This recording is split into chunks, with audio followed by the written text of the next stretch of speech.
All right, we're recording. Yeah, let's do it. Boom, boom, boom.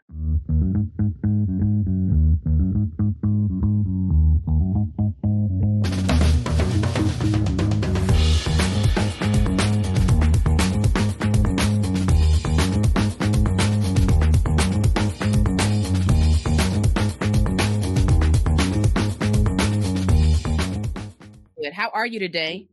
I'm all right. I'm rushed, but I'm all right. How are you? Okay, I'm good. I'm good. On my little holiday high,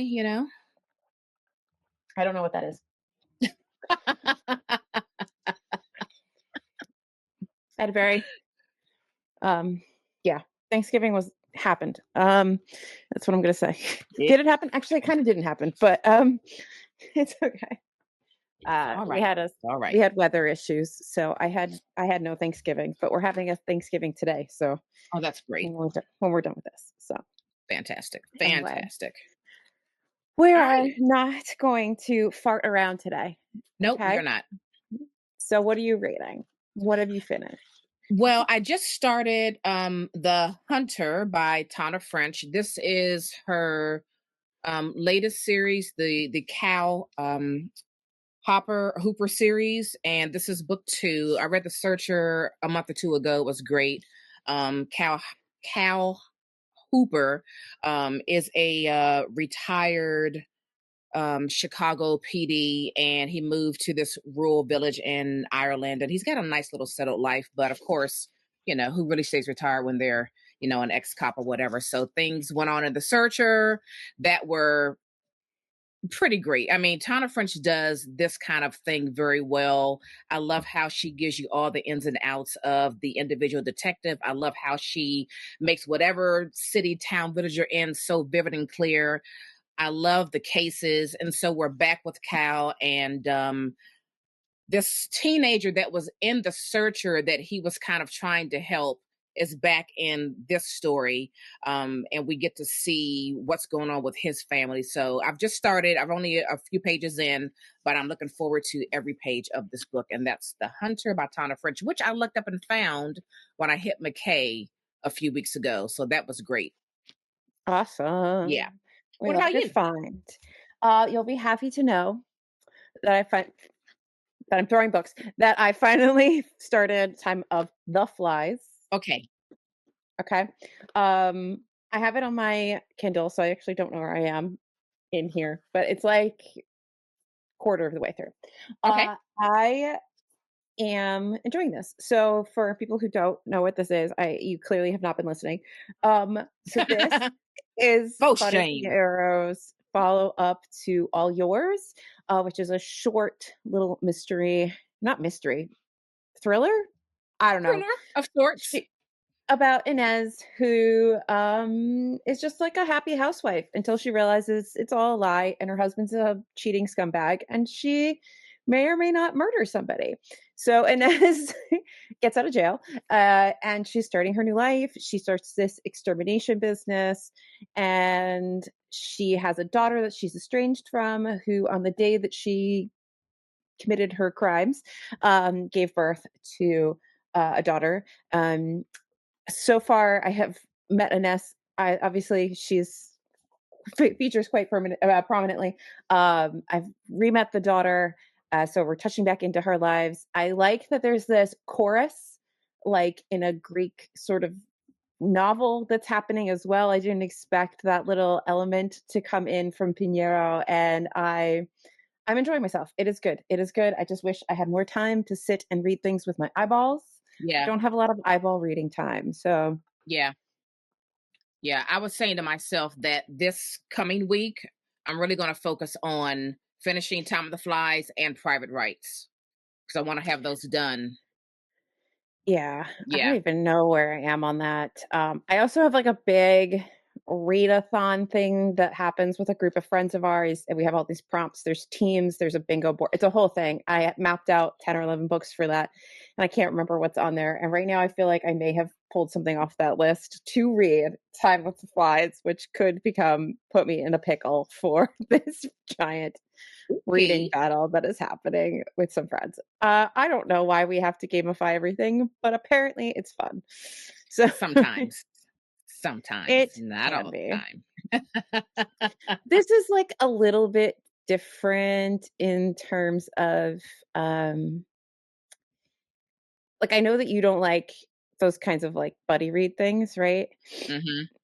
But this I feel like it's just a little bit different because there's a lot of, openness with it, and it's not Okay. like these weird prompts that Yeah, prompts are that's what gets me. It's like, yeah. it's a it's a pretty decent, prompt structure, like, the prompts are like, "Read a coming of age novel," um, something from your favorite publisher, like, they're easy to Right. find things to read, so Yeah, yeah, hopefully it yeah. stays It's that way. it's the prompts because sometimes I think like, oh, this is a dumb prompt.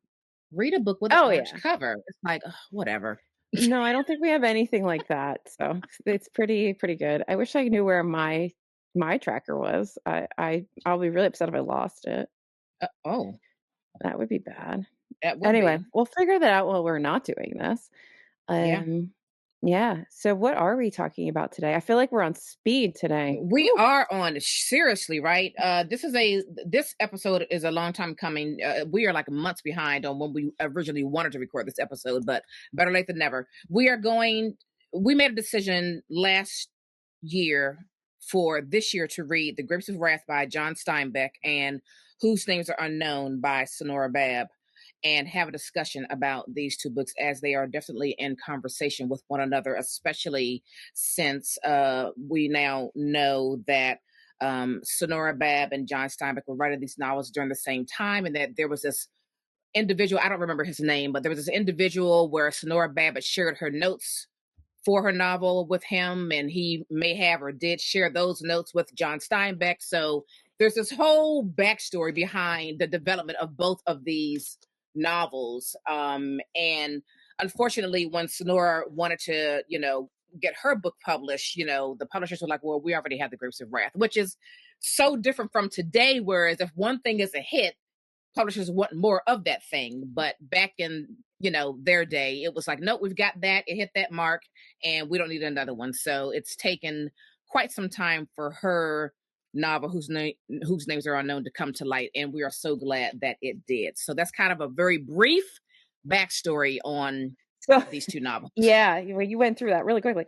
So, so so what Naomi was getting at is Sonora Babb grew up in Oklahoma. She grew up in the life that was very much um, reminiscent of the lives of the people that we're following in both The Grapes of Wrath and in Whose Names Are Unknown. And she writes what I feel is a much more realistic novel and a much more approachable novel for a modern reader than perhaps The Grapes of Wrath is. Not that I'm taking away from The Grapes of Wrath in any way, shape, or form here. Just they're very different literary styles. Um, and I do think Whose Names Are Unknown is a little bit more of a breath of fresh air for a modern reader who might find Steinbeck to be a little bit more heavy-handed in terms of his allegory and biblical references and all these other things that are going on in The Grapes of Wrath. That is not to deter from the fact that it is a masterpiece. But so she starts working in these migrant worker camps during the Dust Bowl. And she's working with a gentleman named Tom Collins, who's the one you're thinking of. And so she is creating these reports and she's working very closely with the people living in these migrant camps. And there's a lot of her notes for the FSA, which is the people that are running the government agency that's running these camps, which feature in both novels. And those notes make their way to Steinbeck. How much, what they're like, all of that, we'll never know. That's kind of lost to history. How much of Hmm. her direct writing makes it into Steinbeck's hands. Um, Plus, also, they did meet for like dinner and stuff too. So you have no idea how much they may or may not have talked about the projects Right. they're working on. They're obviously both very much moved by and invested in the story of these migrant workers and what's happening to people with the Dust Bowl. So could they be talking about their projects and what they're working on? We don't know. Hmm. Um, but Bab did have a deal with Random House, and she had sent over like the first however many pages of her novel. They were like, yes, we want this.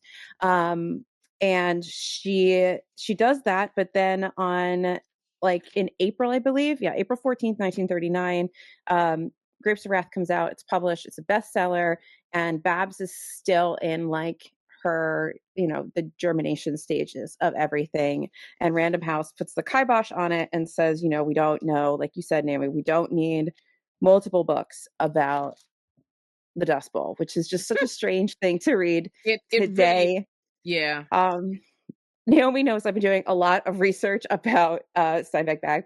And so Deercrop, Joanne Deercrop was Bab's uh, literary agent and like executor of her like literary canon after her death. And she answers in this NYRB article the question of whether or not she thinks that there's sexism in this decision. Like, did we say no to Steinbeck because to Babb because she's a woman. And I think her response is really interesting. She says he was an established writer and she wasn't. right. Bennett Cerf, who is the guy at Random House that was going to publish her novel, and others felt that the market couldn't handle two Dust Bowl novels. However, if Sanora had published first Steinbeck, um, Steinbeck would have been published too. I think the real issue is that was Steinbeck's popularity. So I think that's an interesting take. I mean, that does make sense. Steinbeck was a very well established author. He was very well Yeah. known. She was just this Okie coming out of nowhere with this story.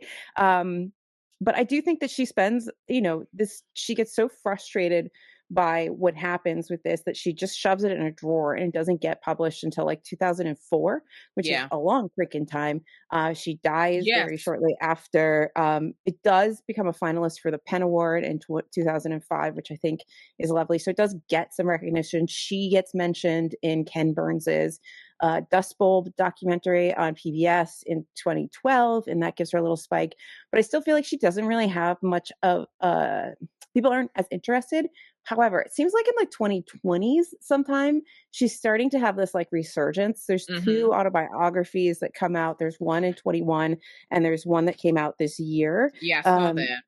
talking about her. The first one that came out in 2021 is actually a collection of like essays about her by other like literary people. Um, and this is the other one that came out this year is like a strict like biography of her. And then she has her own memoir that she published as well, an owl on every Oh post. yeah. She's a Mm-hmm. really interesting person that we could spend an entire episode talking about. And it's really truly a shame that she kind of lives in the shadow of Steinbeck. Um, but I'm at least now she's kind of getting this resurgence and we can talk about this novel because I think this is a very readable novel. I know that not everybody likes books that are written like The Grapes of Wrath, like for a modern reader. Like not everybody likes that stuff, you know? It can Mm-hmm. be a little bit too much. There's too much going on. They want a more realistic, straightforward, like modern novel, and Mm-hmm. Bab gives you that version of the Dust Bowl story.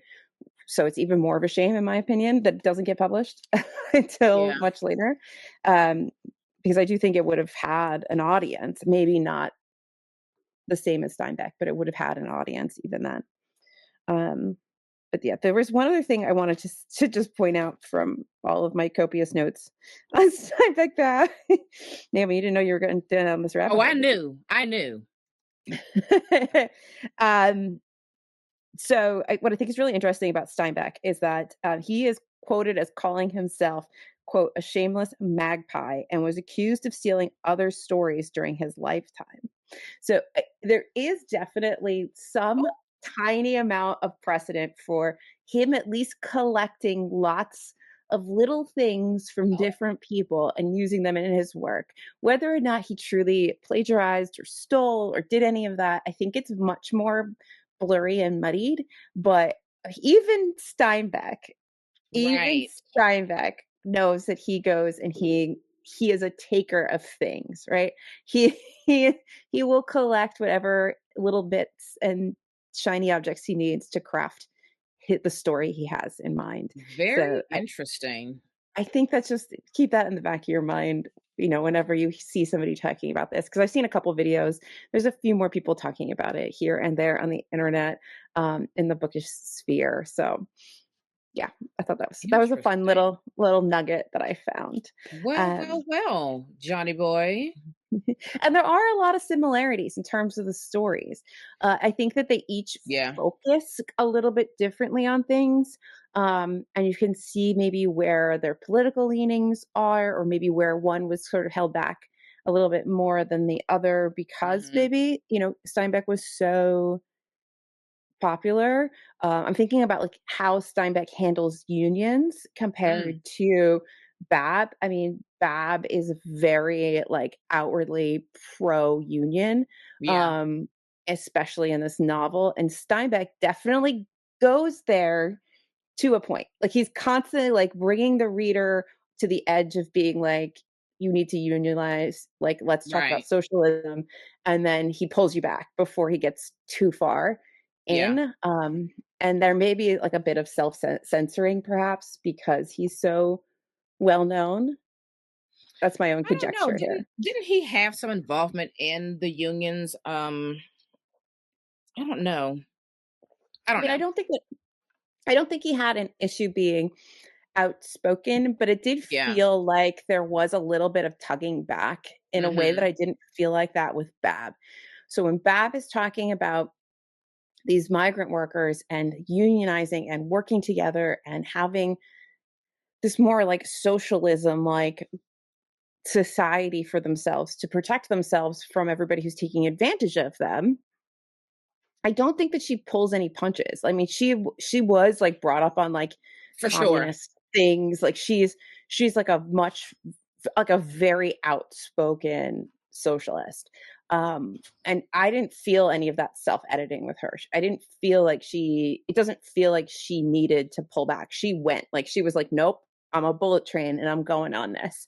Yeah. And we're going to take you all the way there. I mean, even at the end of, I know we're kind of jumping the gun here. We haven't even talked about specifically the books, but I think just generally this like unionization thing for me is a huge like point where they kind of dance around each other a little bit. Like they each get to this point where the migrant workers are unionizing and there's Right. a reaction to that unionizing.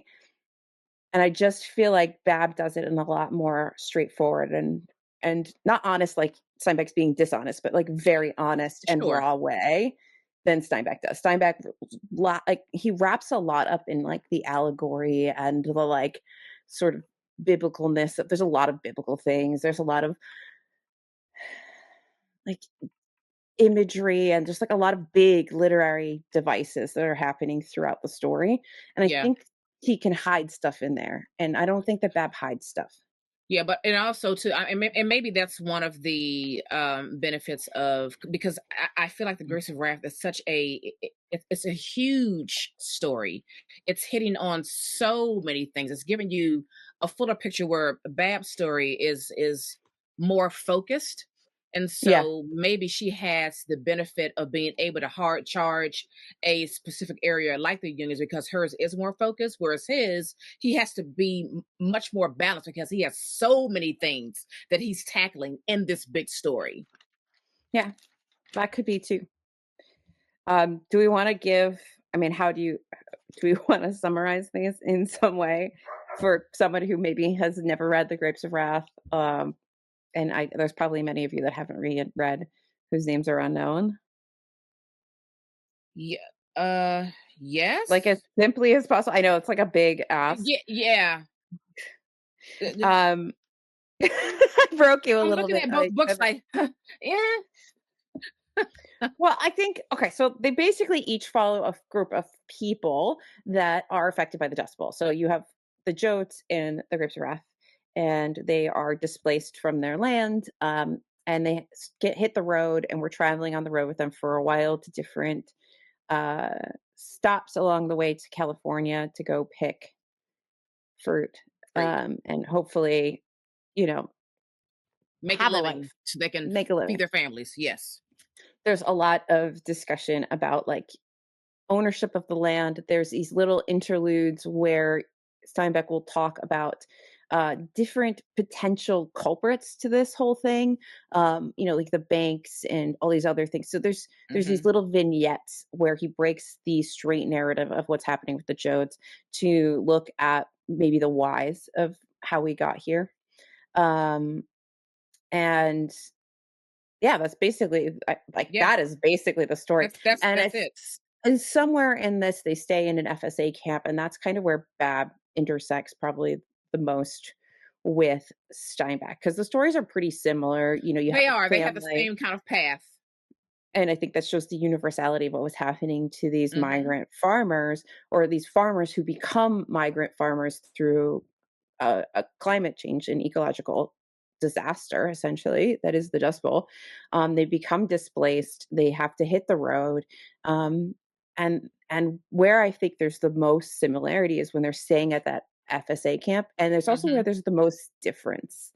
I feel like I feel like for Grapes of Wrath, that FSA camp, that they have, it feels almost like idyllic. Yes. And Babs doesn't feel idyllic. It feels real. It feels much more real. It feels much more, what's the word I'm looking for? I don't know, like there's more fear, definitely. There's more uncertainty. There's more upheaval. It feels extremely unstable in the most realistic way. Yeah. Whereas with the Grapes of Wrath, I don't know, there's, I don't know, more hope or It feels very clean. That's, like, the one yeah, thing, like, it felt like they've left this dusty existence, and here they are, they have toilets, they right. They have can take a bath every food, day. it's this really, just Yeah. absolutely idyllic place. And, like, that kinda goes back to my questioning about, like, how much uh, of Steinbeck's messaging kind of gets a little bit filtered, because does he really feel like those FSA camps were this idyllic thing, or was he kind of encouraged to make them feel that way to support a government kind of agency? You know, like, how many little hands were there that maybe Mm, softened certain areas because he's John Steinbeck and because he's going to be read? Whereas Bab doesn't have that. I mean, Bab sat in a drawer. right. Nobody came in at the time and put their little paws on it, right? Like, it Right. exists almost as a time capsule of one person's view. Mhm. And I don't know how you answer any of these questions, and I could be way off the mark, Right. but when you read them in conversation with each other, which is how we really should read them, and not so much like, oh, what did someone stole? I think they very much are in conversation with each other, like you Mhm. said.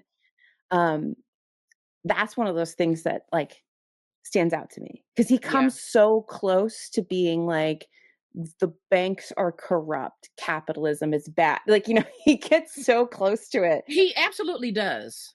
And then he, like, goes back to the Jodes on the road. And Yeah. you could be doing that very intentionally to make the reader get there and not have you say it to them. Mhm. Um, because it has more impact, right? If you can make your reader come to those kinds of conclusions on their own, it's more impactful than you just telling it to them. Yeah. But it also feels like, on the flip side, it could be like a little self-editing. Yeah, or he's setting us up, for the big thing that happens at the end. Maybe he wanted that to Mhm. be the most, egregious thing. I mean, who knows? Yeah. By the way, To that be able to have final asked these questions would have I been know. great to these authors. Man, Yeah. if they were both like still living and we could Could have you them in imagine? conversation with one another, talking about these novels, that would have been pure gold. Pure gold. I mean, So, imagine the YouTube video I could share in sit rep if we could have them right? standing on a podium and Okay. discussing their experiences of the Dust Bowl, and how they Exactly. portrayed them and why, and what Exactly. went into the making of. I think it would be a fascinating actual discourse that we'll never have, and we can only imagine. Right.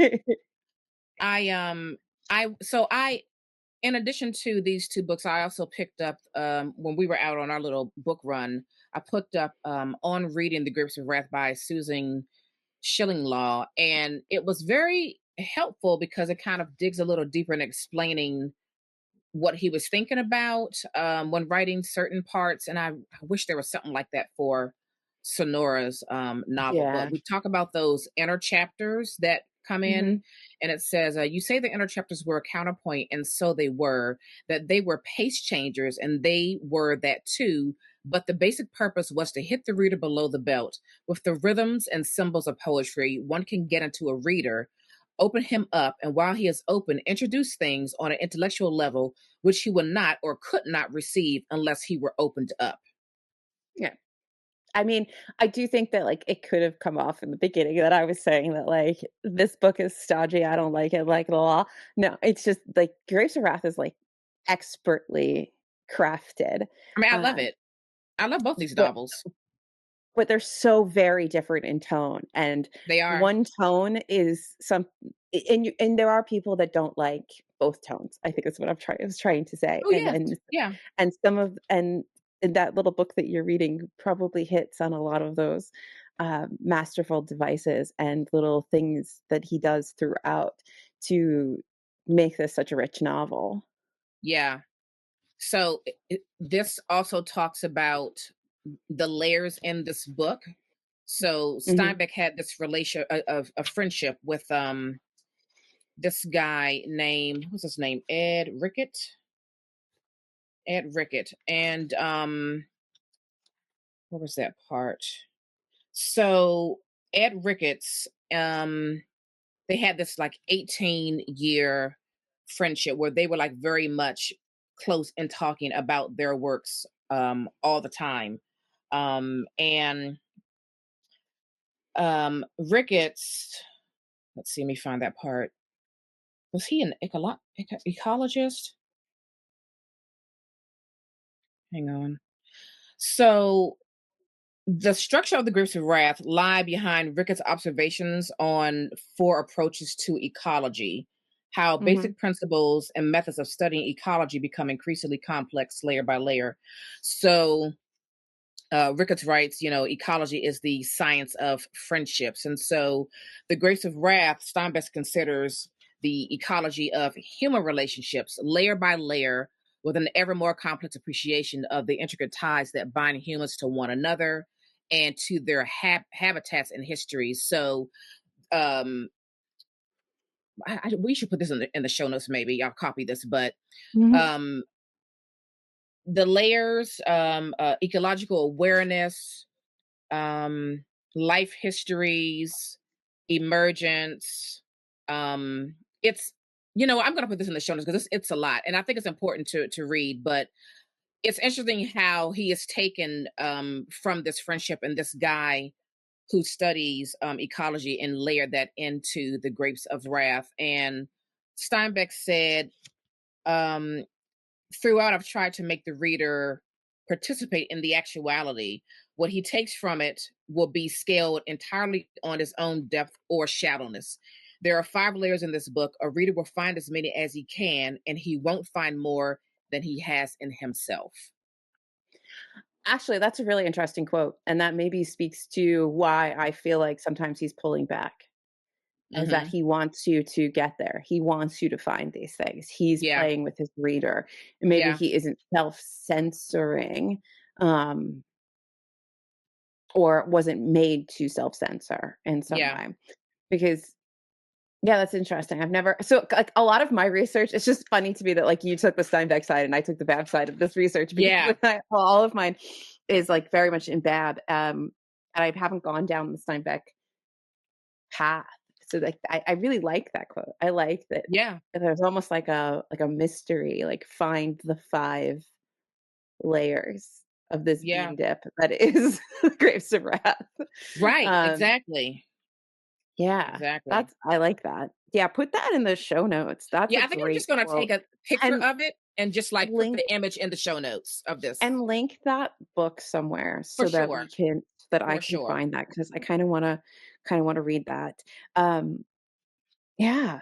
I have this little thing in here. I was like, breaking down my notes is for how similar are the novels. One of my first point is both novels attempt to put a human face on economic and social distress. Um, for the migrant Dust Bowl farmers. And they have a collective voice. I mean, these are one family, each is like one family, but they speak for so many. And I think that also speaks to the Mhm. similarity in these novels. And Yeah, perhaps if you had a market where you could have had other Bowl stories, it would be interesting to see how much overlap there is. I'm sure there is a yeah. lot. So having a narrative that speaks for all is really interesting. Uh, I also think there is a lot of God in this. There's a lot of like in Steinbeck in particular, there's a Yes. lot of biblical referencing that goes throughout. And I think God plays a bigger role in Steinbeck's like characters' Mhm. lives and their questioning of why any of this is occurring. I don't feel like Babs touches on religion Yeah, in I the did not same get that feeling from way hers at all. at all. There's a lot of like, why is God allowing this suffering in the Grapes of Wrath? Yeah. From the Jodes and from others in the story. Um, The only time I and I got don't that feeling was when, who was it that was having the baby? And she mm, was, like, really in a state of panic, like, "Why is God allowing this to happen?" "Oh, it's mhm. always," that whole thing. That was only the only time where I felt any kind of God reference I in mean, we that could talk story. about the stillbirth connections between both of Rose these novels. Sharon and yeah. And like, I think that, well, first of all, the ending of this story is how I know I didn't read The Grapes of Wrath in high school because I would never have forgotten that. Um, because weird, but Yeah, moving and powerful, but weird. I yeah. would have remembered that. I'm not going to say it because I'm not going to ruin it for anybody who also realized that they didn't actually read The Grapes of Wrath in high school. They probably just said they did. Um, Yeah, but I do think that the stillbirth is probably something that happened a lot and does speak to the malnourishment, the condition, absolutely. the struggles. But also, I wonder if that was one of those things that was in those reports that Bab was writing that was being passed on to Steinbeck because I it feel is for such certain a it was. pivotal. Like there are a couple things I think, like the company stores and how they take advantage of the Mhm. workers, um, the stillbirth, the the dance, like, and the people wanting to hurt people Yeah. inside the FSA camps, Mhm. the contention between people. There's very specific things that feel like they may have come out of those reports because you see these like little touch points when Yeah, you read both. You can see these little touch points throughout. Um, and they may have been a collective thing as well. I mean, Bab was not the only person writing these notes about what was going on. And there are other people. This could be so right. common that it feels like this. And we just had these two novels, right?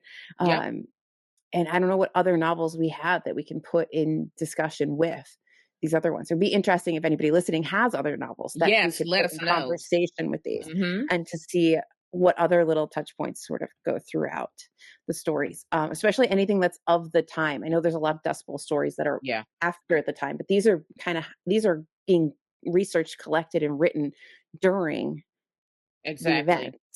Exactly. So, what do these like primary source novels, what do they all share in common? It'd be Because I interesting to see what other ones there are, Yeah, because if there I are other ones. wondered. Yeah, seriously, I wondered, like, are there any other from the, Black experience or from the Native American experience? I'm just so curious. Even like maybe essays or whatnot that may have come from other voices during that time. I'd be very Yeah. interested to dig more and get into that. Um, I do think that Bab has a more intersectional look at the Dust Bowl than Steinbeck does. I mean, you don't really get anything not white experience really until you get to California. yeah, And then there is some really those scenes are sad, obviously. yeah. Um, but I do think that there's maybe a little bit, but even that, even like I feel like I'm still stretching. Like there isn't a lot of other voice Mm-mm, happening. mm-mm. And it's interesting when they start talking about, their land. I'm like, your But the land. interesting thing about Bab, let's go back to very soon. So Bab actually had like a really uh deep relationship with um the the Native Americans that lived like on her land. Um she went to like their summer camps. She played basketball when they lived in Red Oak, Oh, wow. Oklahoma. They had close ties with the local I'm gonna say the tribe name, but the local tribe. They had a very Mhm. close connection, and she was so close to them that the old Chief Eagle, um, gave her a wild pony and called her Little Cheyenne riding like the wind when she was riding the pony. So she has Oh. this connection with, the actual owners of this land that, Steinbeck doesn't really have. He's got a dude like a Right, well-off right, dude from California. Like right, it's exactly. he, and she has a really fascinating life. I mean, she marries a Chinese American filmmaker. They had to get married in Paris because they weren't allowed to be married in the US because Wow. of anti-Chinese sentiment. Um, and the anti-miscegenation laws. They eventually got married in the US. I think in like 48, but it took a while. Oh, this is my favorite. The judge who married them in California said she looks old enough. If she wants to marry a insert slur, that's her business. Mm, Yeah. So, I mean, she is a really fascinating woman. yeah. She seems like a very strong woman. Like she does not care what society thinks. Um, she has like a drive. I mean, she moved around a lot. They were very affected by what was going on with the farmers leading up to the Dust Bowl and all of that. She like left school, went back to school. She ended up going to like community college, I think, and then she may have Wow. finished regular college at some point, but like she was very determined to become a writer. She spent time in like the Soviet Union as well. I mean, when I say she was a socialist, she was a socialist. Okay. She Wow. was part of She a lot of is very political interesting. organizations. She's a Yeah, very interesting lady. And she seems like a very ballsy lady. I'm yeah. sad I couldn't have met her, because, like, technically, we were alive at the same time. We could have met each other, Mhm, but mhm. she did lead a really interesting life, and it's a shame that she didn't get a voice Yeah. because I she mean, had to live in Steinbeck's shadow. I tell you what though, when I finished Whose Names Are Unknown, I was like, "Okay, I need to read everything that she's written." Mhm. Um, I for want to read her sure. memoir. Yeah, because she She's has, written a what, lot of 5 other books? poetry. She's written, a memoir, at least a couple other novels, some short story collections, and some poetry.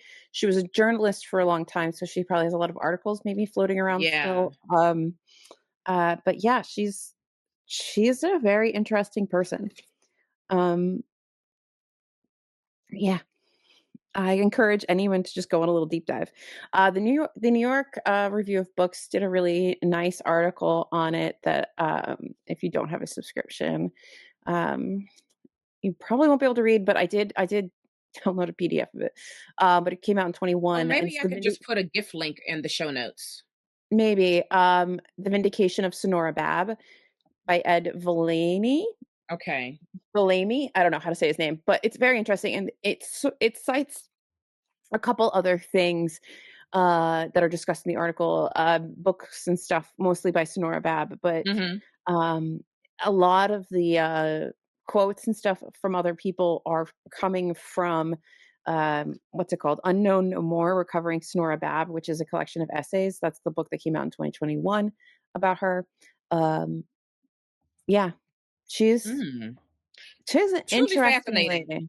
interesting lady that hopefully is no longer going to be overshadowed by Yeah, Steinbeck. Oh, here it yeah. is. So Babb resists social segregation. This is coming from that NYRB article. One camp note reads, be sure to put in novel about Negro community with woman chairman and conversation. No such scene appears in Whose Names Are Unknown, but unlike Steinbeck's characters who are all white, it includes an African American called Garrison among the organizers of a failed strike. An article Babb wrote in 1938, Migratory Farm Workers in California, opens with Filipinos and a few number of Asians, Negroes, and Mexicans working California fields. It was only the plight of white farm workers that provoked the government to establish the Relief Administration and other farm aid programs. So she in her actual work Yeah. is actually giving a crap about all the people Who that are are affected. affected Yes. by Hmm. all this. So it's I yeah. So Wow. that's You know what I fascinated by her.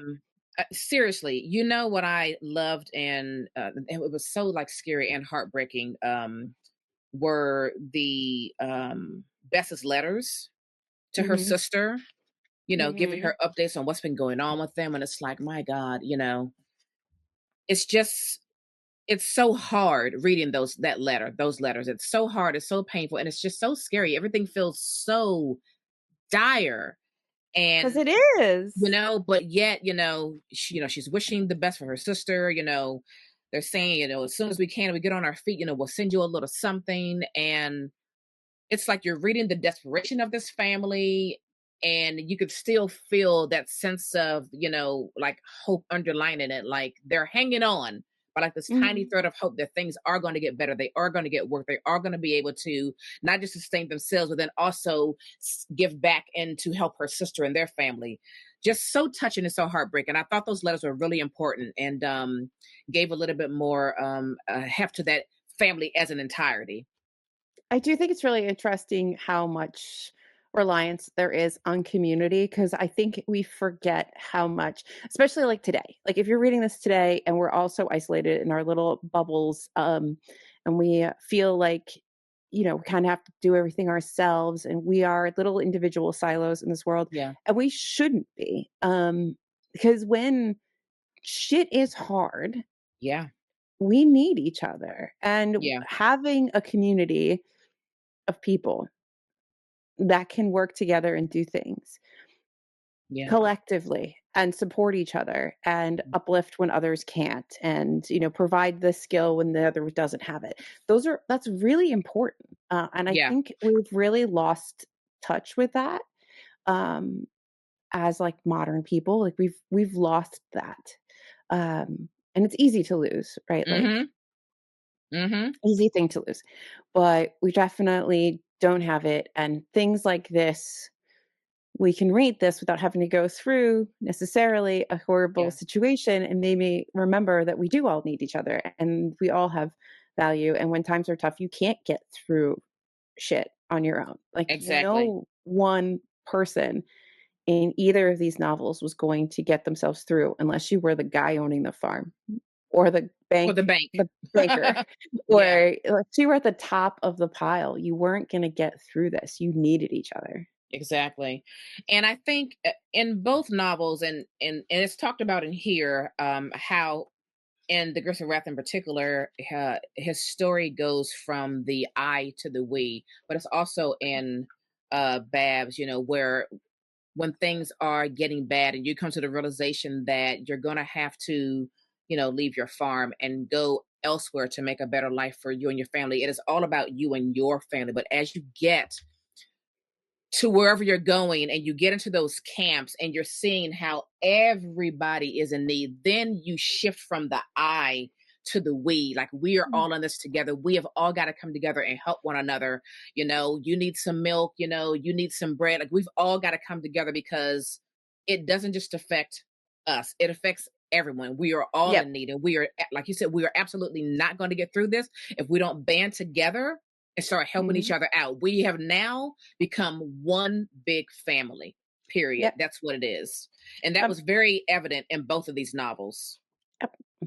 I mean, the collectivization, I know that that sounds like a scary word, and because this is gonna go up on YouTube, I'm sure there'll be some person that's gonna come out Right. and leave eventually in its lifetime on YouTube. There'll be some person that wants to say something terrible about, like, Exactly. socialism or collectivism or any of that, um, but at the end of the day, whatever term you put on it, is irrelevant, because when Yeah. push comes to shove, this is what we do. You do it on the small scale in your family, you do it on a slightly larger Hmm. scale with your friends, you do it on a bigger scale in your own communities. When something bad happens, people step up and they do like human to human. make these little connections and you do work together. And it's the people who don't work together that get pushed to the outside or don't Yep. survive or have issues.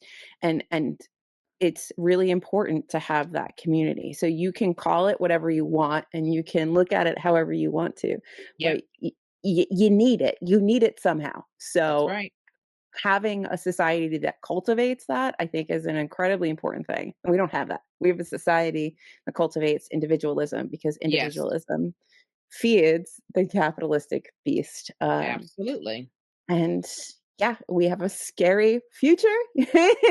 and um, I think that these stories resonate today from like an ecological perspective, from like just a destabilization of sort of society perspective. Hmm.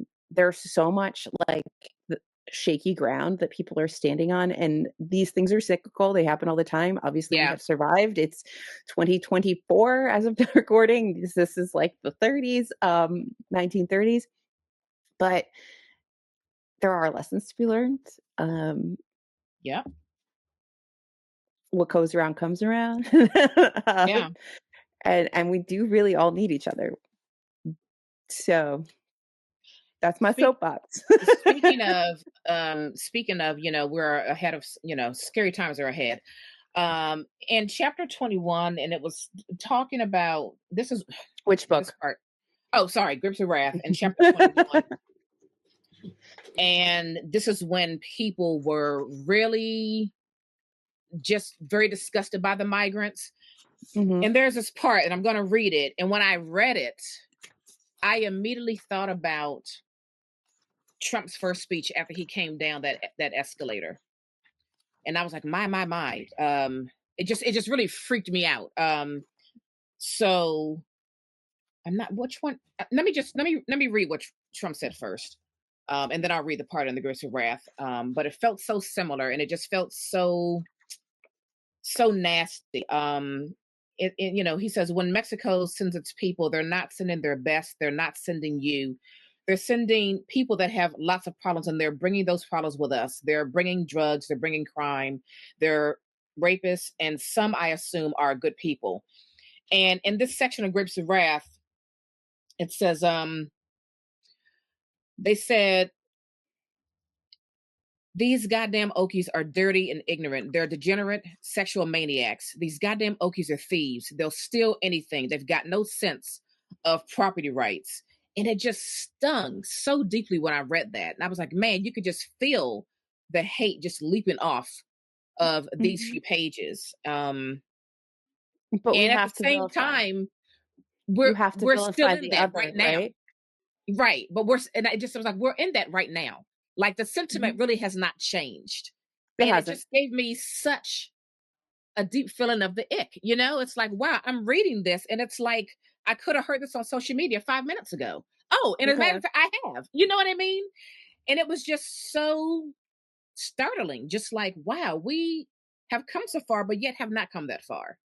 I almost said I meant to send you something yesterday. I was driving home, and I know I shouldn't be doing this while I'm driving, but I did. Okay, I took a picture of the guy in front of me, and he had written across his rear window in like, that chalk paint you can put on your car, "Let the deportation begin." And he's driving this like broken down Corolla or something like that.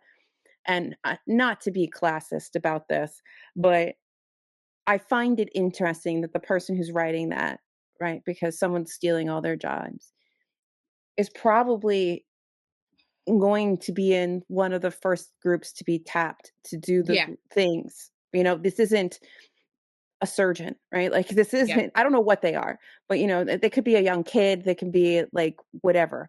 Um, you're not driving some fancy Mercedes or Rolls Right. Royce down the road. Like you're gonna be in that group that's gonna get tapped, right? To go do the Yeah. job that was stolen from you, right? Let's see this whole theory all the way to the end.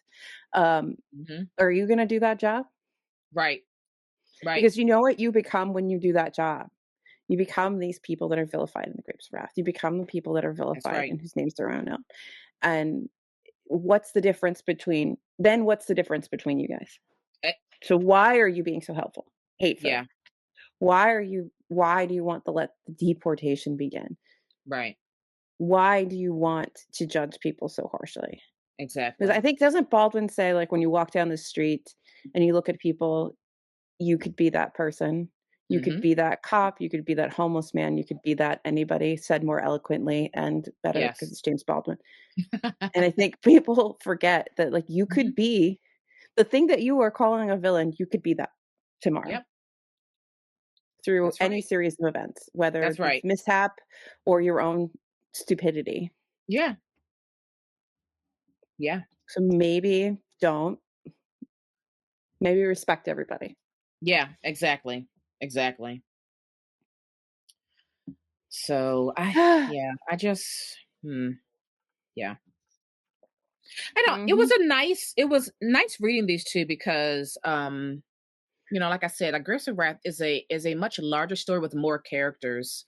And Mhm. so I think with Aggressive Wrath, you get to see more of how corporate America takes advantage of people Yeah. who are in desperate situations. That is very clear with the car sale. I love those car salesman scenes. Mhm. It's like, oh, you grimy, greedy little effers. I love those scenes. So he gives you more. I mean, it's a fuller picture because you're Yeah. seeing how everybody is involved in this desperate time, and you get to see how humanity does and doesn't play out. Um, Whereas, Babs again, it's just a little bit more focused, and I think that's extremely important too. Um, They yeah, do need I to exist together. They they need to really do. exist. I just think if you're going to read one, you really need to read the other. Yeah. It's a Yeah. twofer. It's a twofer. It's a twofer. Yeah, I mean, I think that if you're somebody who has a hard time with books like The Grapes of Wrath, um, if like these bigger classics, this is a big book. Okay, it's like 700 pages. Um, there's a lot, right? It's dense. It's a lot. It's a classic. You don't want to like. Maybe this is just like you see this and you go, "Ah, I don't want to read this." Read Whose Names Are Unknown. Get like this more focused, more approachable, yeah. more narrowly focused story, and then maybe you'll want to jump into The Grapes of Wrath because you will Hmm. have a foundation to stand on to read this, and maybe you're like, "Well, I want to see how Steinbeck is pulling in all these other things through his little vignettes. Maybe I want that beefier, richer approach to Yeah, the story." I feel like it could be a really great gateway drug to the Grapes of Wrath for a modern reader yeah. who doesn't want, because I don't see anything wrong with Grapes of Wrath, but I know that there's people that are going to be maybe not listening to us right now, but eventually Hmm. that are like, I'm scared because we're going to have the Grapes of Wrath or whatever, Steinbeck, and some high school student is going to find this because they're going to want to have a discussion or whatever for Exactly. for class. Read Whose Names Are Unknown. Hmm.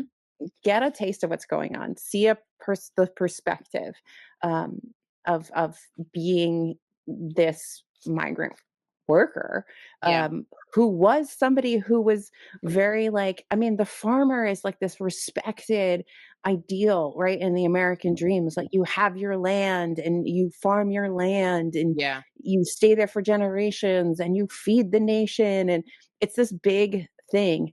But how quickly do you lose that through all kinds of stuff, right? right. Because and Steinbeck hits all kinds of stuff, but I think Babb very nicely hits the what happens. Hmm. How do you survive? What do you need to do? Yeah. I also I love the mothers of the house in both these stories, but especially in the Grapes of Wrath, because she Women just are took a really women are right. really strong. I mean, they're very important. I Yeah, mean, you can talk. I mean, maybe women are really important. Like, and right. I it's mean, not just she like the really held going it out in the together. field. They She was keep making the plan. She was making the decision. I mean, she really took charge to kind of hold everything together. And at some point, the men were like, Mom's making, calling all the shots and making all the rules. And by golly, I've just got to listen, because it's like yeah, she's not backing down. She's no, not backing down. She doesn't care that you threatened to slap her or smack. She doesn't care.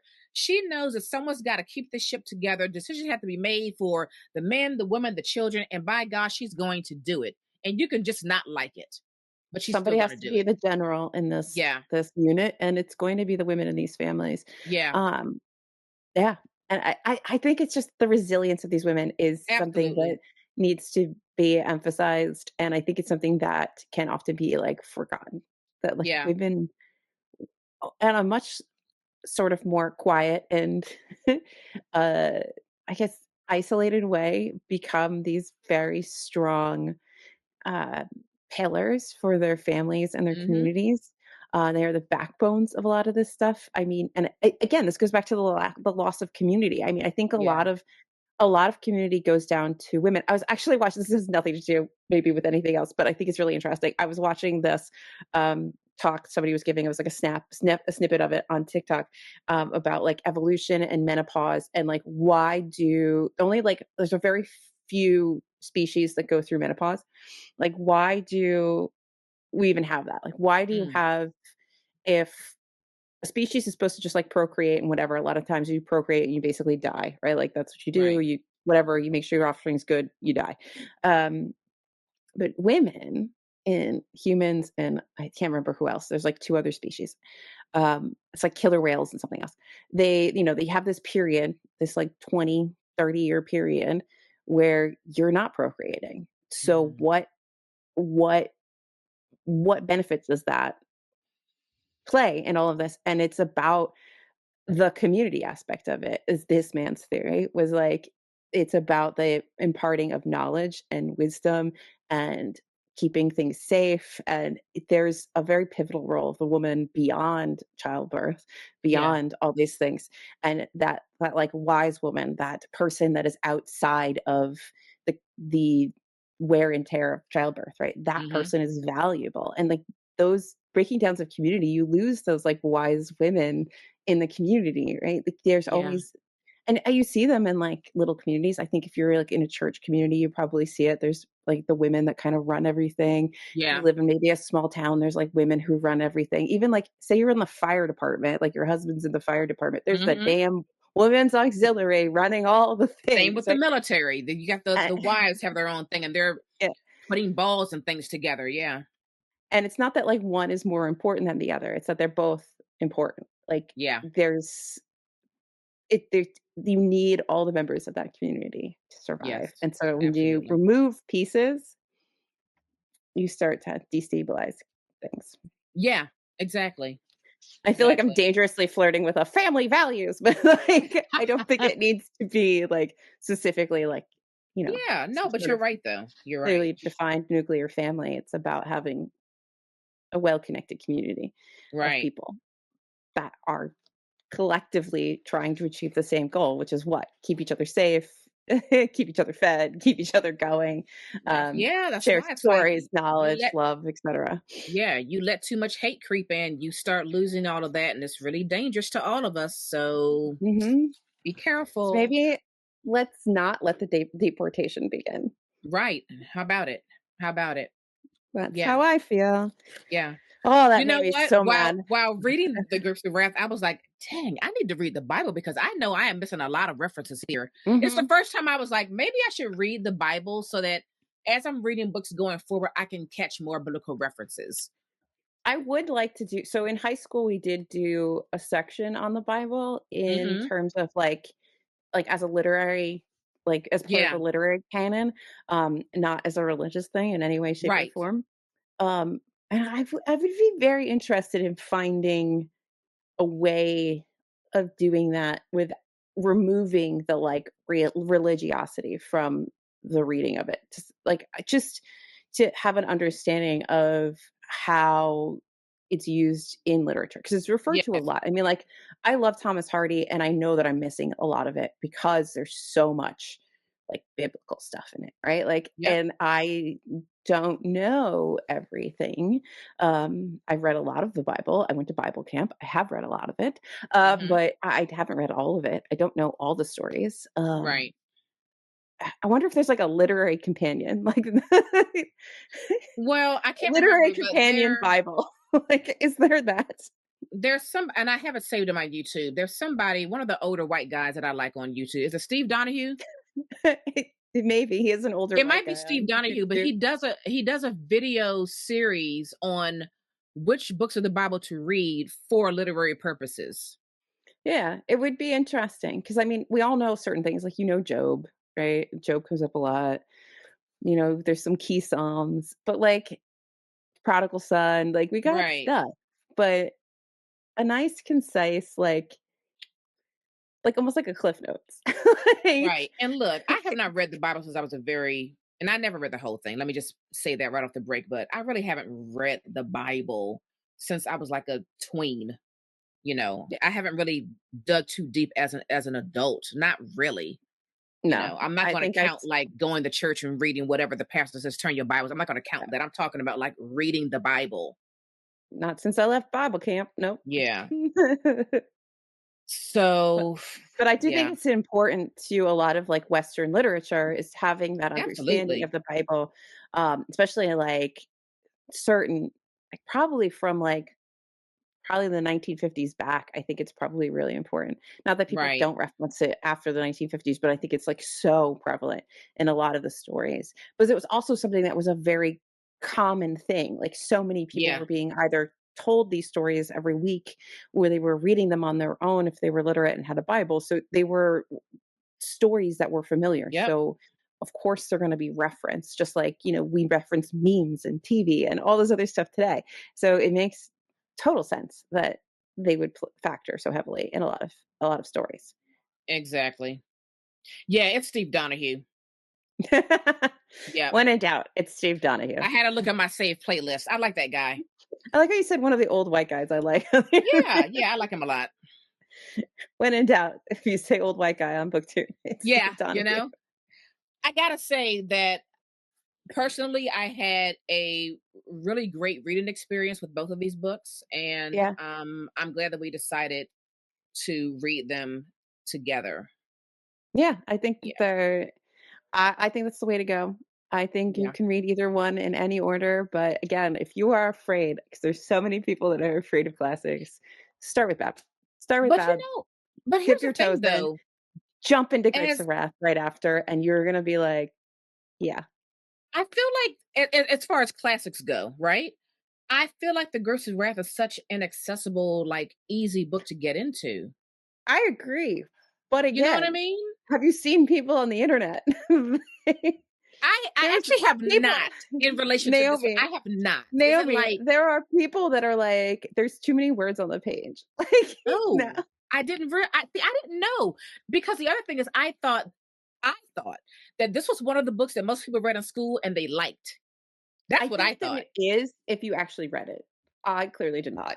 Um, I learned that myself. But I do think Steinbeck as a he's like a more modern classic, but I do Yes, think that he is. Steinbeck is a very approachable writer and he's a very interesting writer.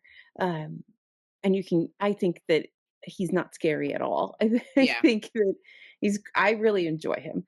Um, Because I but think his Grapes of Wrath is very straightforward in it a lot is of ways, you straightforward, know? but it's long. It is very, maybe this speaks to the levels, the layers, his Bean Dip book.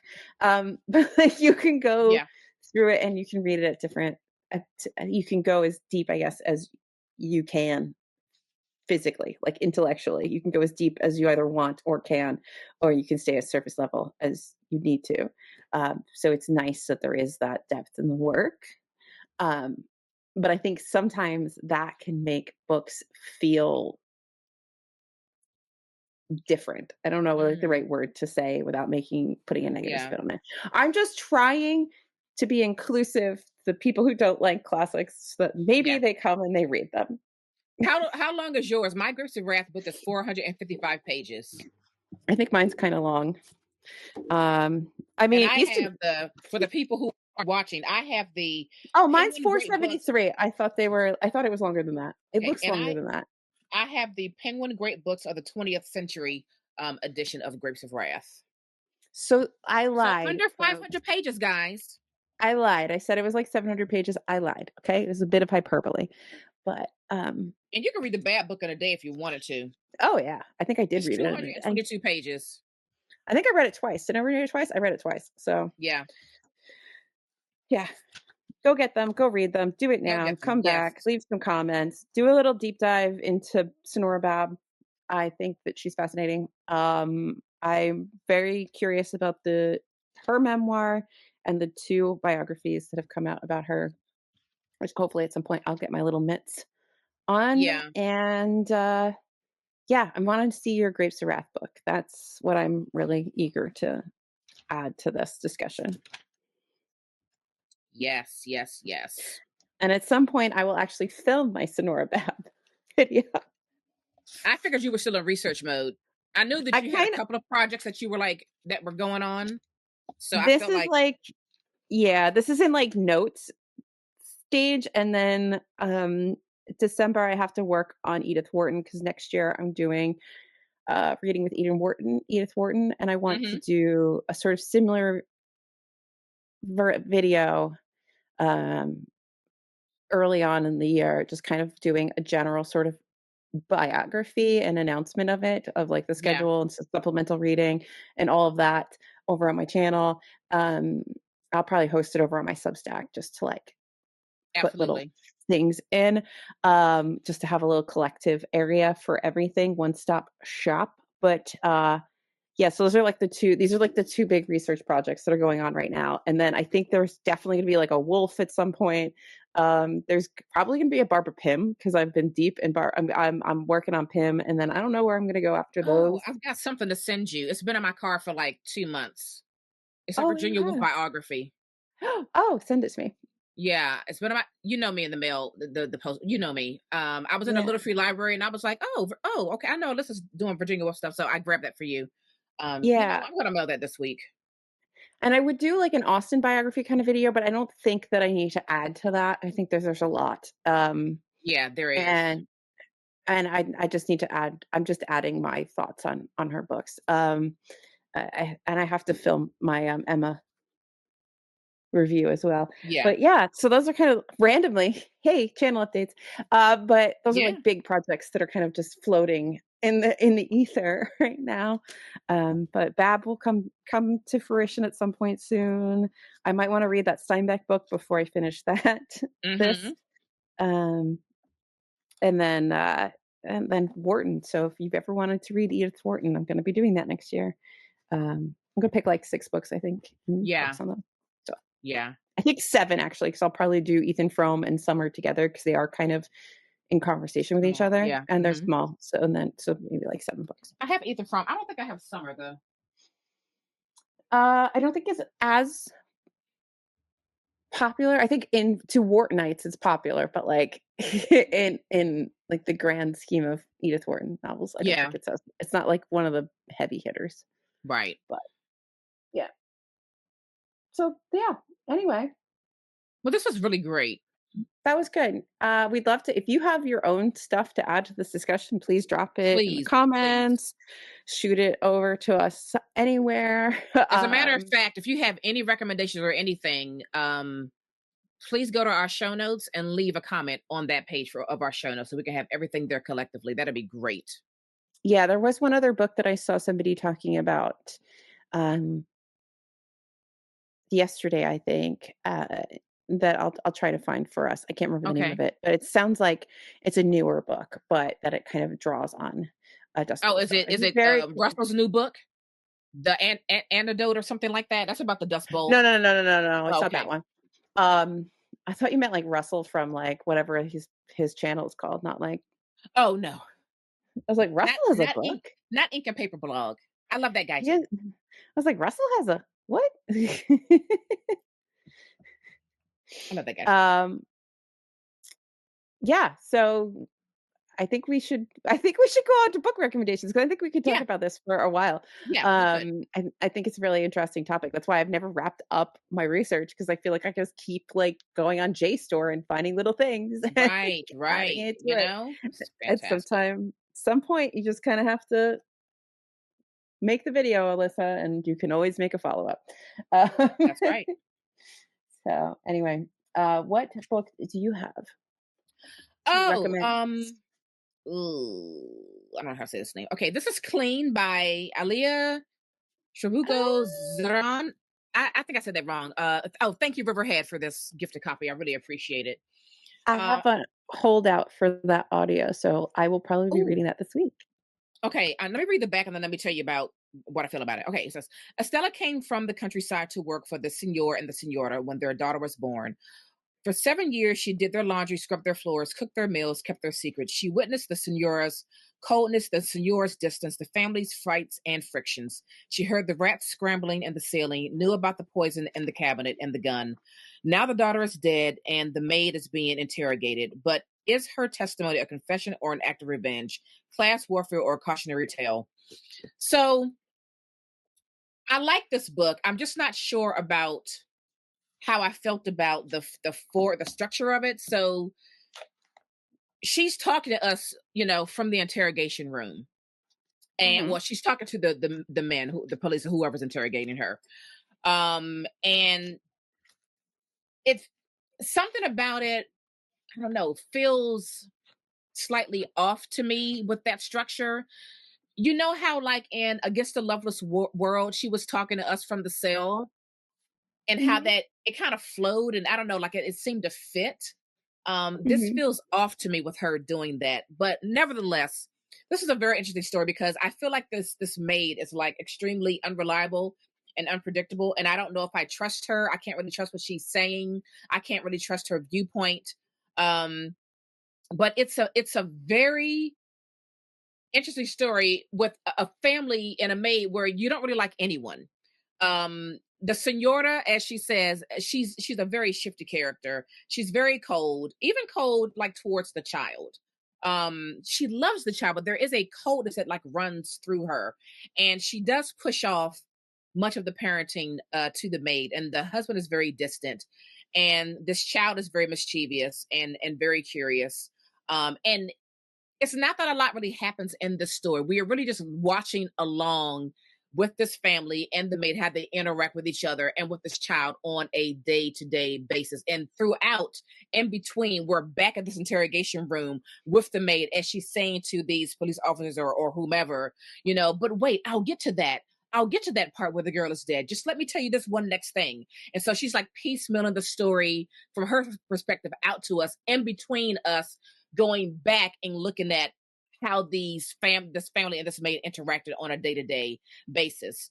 Um, and then when we get to the big thing, I don't know. I think I felt a little, I don't know, let down. It was just something about I thought this was the recommendation, Naomi. it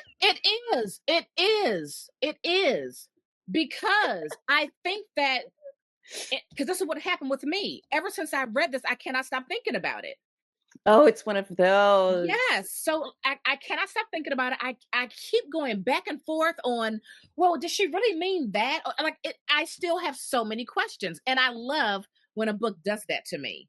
When it leaves me in a state of like, I have no definitive feeling of how I feel about it. I'm still mulling it because it's been like a month.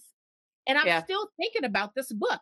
I'm still thinking about this maid. I'm still thinking about that. I'm still thinking about everything.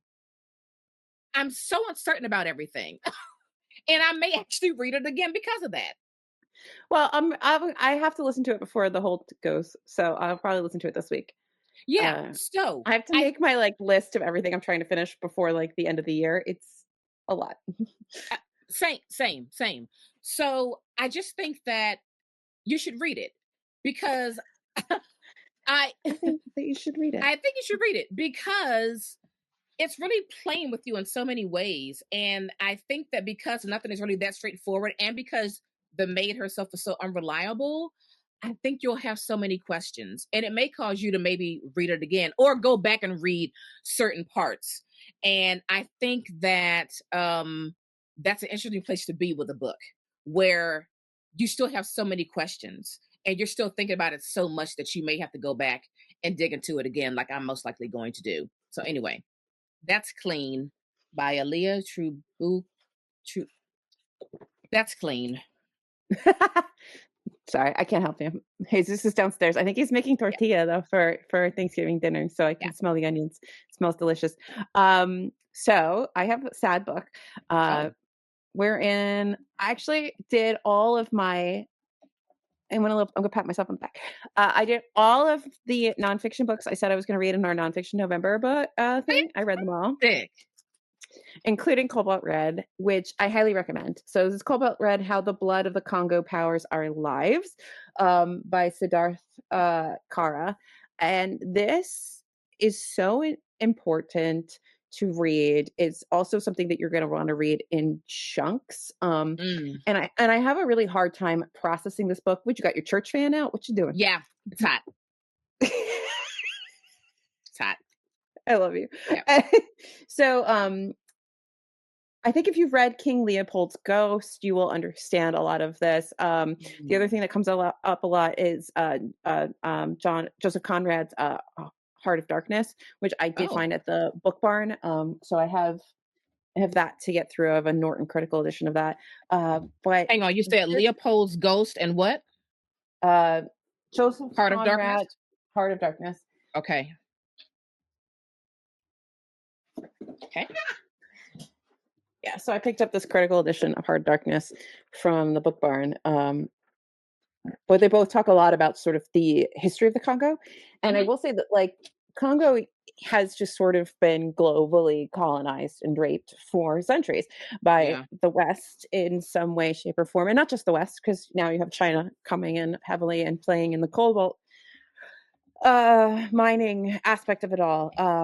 And there is this I mean, I want to say there is some amount of hope somehow in this, Hmm. and there really isn't. Kara talks a lot about education and educating these young people that are being forced to mine for cobalt along with their family, because they're at the bottom of this very corrupt global chain, and everybody can say all they want that, oh, their cobalt isn't being mined by children or slave labor, but what Kara points out is there's really no way to actually know Mm. that, um, because of how the mining is set up. And so all if you even scratch the surface, like, at all, you see the layers of corruption all the way down.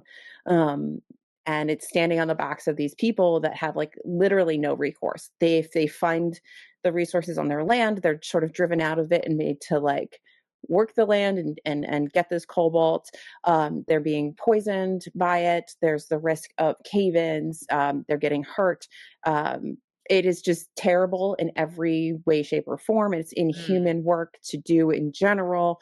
Obviously, the pandemic played a really terrible role in all this as well, because things did not stop. And people got very sick, and there was nothing for them. Gar does mention, I was trying to say this before, he does mention education a lot as something that could help. Um, if you can get these kids to stay in school and be able to stay in school and to encourage school and make it something that's affordable, accessible, and consistent, that maybe you can help. But even that doesn't feel like a solution. And as you Right. read this, you're reading this and then, like, your iPhone is dinging, that has cobalt. You're reading this and then you get in your car, that has cobalt. Heaven forbid you have an EV vehicle, you are just absolutely totally contributing to this. How do you live as a Wow. there is literally no ethical way to consume, if you consume anything that has, like, a lithium battery in it. Mm. Okay. So it's this really hard read. And I don't know how you stop any of this. And I think Right. one of the really interesting things that gets pointed out a few times throughout the book is the last time they did a census in the Congo was something like, it was the late 80s or early 90s. It doesn't matter. Too long ago. So these people basically don't exist. To some shape or form, they don't exist. So you don't even know how many people are in your country, let alone how many people are being mistreated, how many people are children, how many people are working Right. in mines, how many people aren't working in mines. It is so absolutely corrupt from the top down. Um, It is horrible. It's absolutely horrible. And it reminded me a lot of this other book, which I did a little short on it, and it's How Beautiful We Were. It's like Imbolo Oh, I have that. Imbo, something like that. Um, Yeah. Such a good book, and not a lot of people have read it. It feels like it doesn't get a lot of attention. Such a good book, such a good book uh, to sort of read in tandem with this. Yeah. Um, and like, yes, there's nothing wrong with education, but it felt like maybe Carr was trying to grasp at anything that could alleviate any amount of this suffering. And maybe I'm a hopelessness person, maybe I'm too cynical, but I f- I don't see how you fix this in Mm, any way, shape, or form, especially uh, as like a consumer. Like, I don't know what you do. Do you do your best to one of the things that I've tried to be better at is only buying things that are used, that are already yeah. made, that are out there, and not getting like the newest, best, and brightest. But still, you get excited by shiny things. Life sucks. You go out, Yeah. you buy a thing, and I don't think that it feels it's awful. And like, how do you help these people? Um, it's really important, right? I don't know how you fix anything. I don't know how you help anybody. I don't know how you stop this. I don't know what you can do. But it's not something that you should be unaware of, because Right. it is there. It is happening. It is horrible. And it continues to happen. And it's awful. So like, maybe you don't Wow. need a brand new iPhone every year. Maybe you don't. Just a thought. Yeah. Jeez. That is depressing to say the least. It's a very depressing. Yeah, it's awful. I'm just random quote. The mineral reserves of the Congo will last another 40 years, maybe 50. During that time, the population of Congo will double. If our resources are sold to foreigners for the benefit of the political elite instead of investing in education and development of our people, in 2 generations we will have 200 million people who are poor, uneducated, and have nothing left of value. This Mm, is what is happening, and if it does not stop, it will be a disaster. It is absolutely wow. terrifying. It feels like a snowball was set in motion, like, Yeah. a long, long time ago, and it has just been, like, growing and growing and growing, and I don't know what you do now. Wow. I got to get that book. So this is really good. I've heard that King Leopold's Ghost is really hard read, and maybe don't read them in like back to back, take time. Right. And then Heart of Darkness is referenced a lot in this, and it is quoted a lot. And I'm very curious to see um, what Conrad was writing, because this is older. Um, this is a much older book. So, yeah. So it'd be Wow. interesting to see like how little has changed. Yeah. Yeah. Yeah. So anyway, so sorry to Wow. depress everybody. Nope. That is a very important read, and I've got to get my hands on that. You do. And thank you to St. Martin's. I know it takes me a long time to get to all my arcs, but thank you. I do read them eventually. Thank Wow. Okay. you. Yeah, Wow. We haven't had an episode this long in a while. I know. The other two we're Right. recording today can't be this long. Anyway. They sure can. All right. Thank you folks for tuning in. Follow us everywhere at TBR Lowdown and subscribe to the podcast. Leave a review and tell a friend. We would greatly appreciate it. Sure Um, would. yes, and make sure, please follow us, because we'll be announcing our 2025 things, our book club picks and all of that good stuff. So stay connected with us. We love you all. Anyway, that's going to do it for us. We are out of here. Happy holidays. Bye. Bye.